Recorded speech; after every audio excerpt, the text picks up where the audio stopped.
It's Friday, May 22nd. My name's Juan Brown. You're watching the Blanco Lirio channel, and breaking news, a Pakistan International Airlines Airbus A320-200 has gone down off of the departure end of runway 25 right at Karachi International Airport, Pakistan.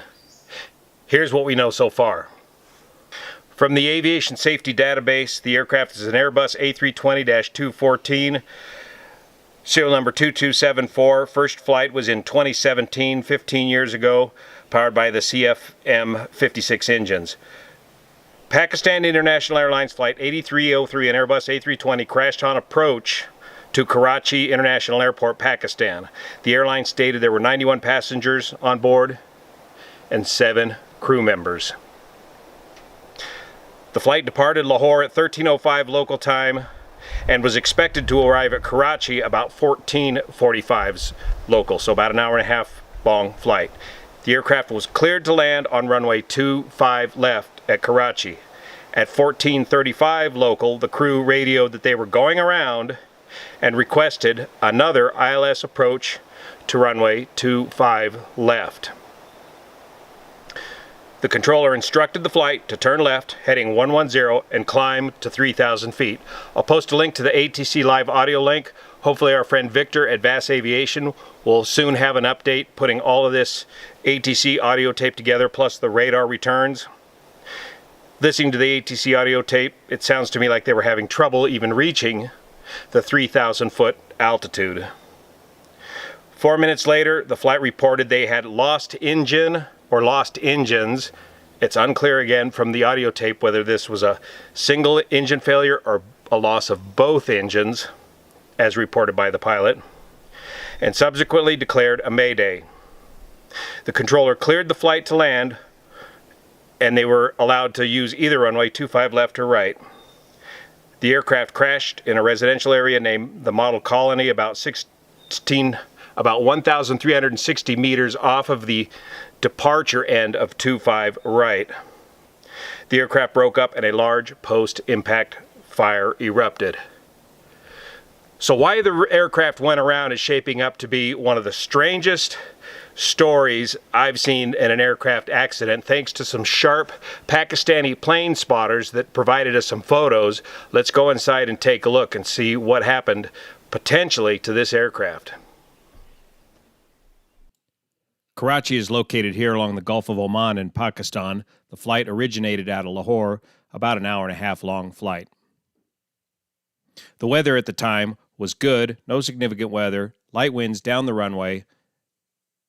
And here's the vertical flight profile. Looks like they achieved an altitude of about 34,000 feet. Now let's take a closer look at this last portion of the vertical profile.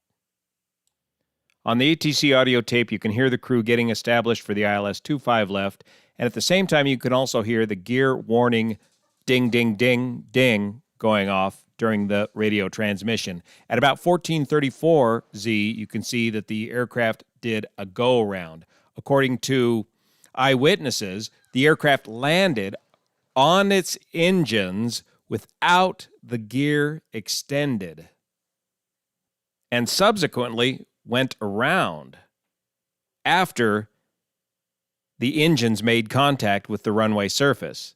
This all needs to be confirmed. Now, it's been a few years since I've been in the Airbus. I've got a couple thousand hours in it, but let's do a couple quick systems review. This is what it sounds like when the gear is not down. When you go to lower the landing gear handle and the gear does not extend correctly, you'll hear a ding, ding, ding. It sounds like a door open light in your car. Let's check out this quick clip from Captain Joe on this very phenomenon. So let's imagine you were on approach and just extended the landing gear, and this happens. The ECAM is requesting us to perform the landing gravity gear extension checklist.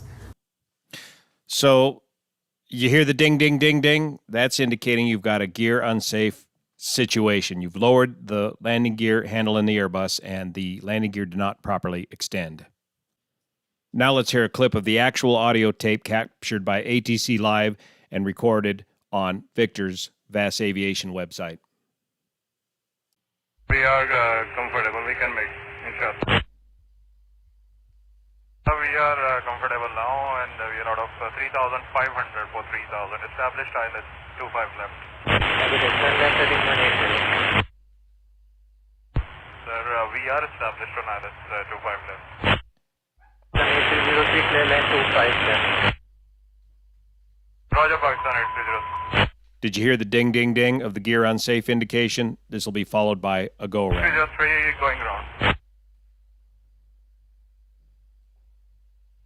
So the aircraft went around, struggled to maintain 3,000 feet. It's unclear whether the aircraft came in for a second approach to 25 left or right, their choice, and then went around, or if they lost control while maneuvering the aircraft.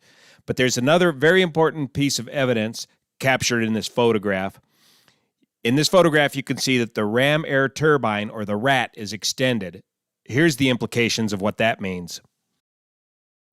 The ram air turbine on the A320 extends automatically if in the event you lose both AC-1 and AC-2. In other words, if you lose both engines and both engine-driven generators, the RAT will automatically extend. The RAT can also be manually extended by pushing a button up in the cockpit, but normally it automatically extends. So the implication of this means that at the time that this photograph was taken, it appears that both engines were failing.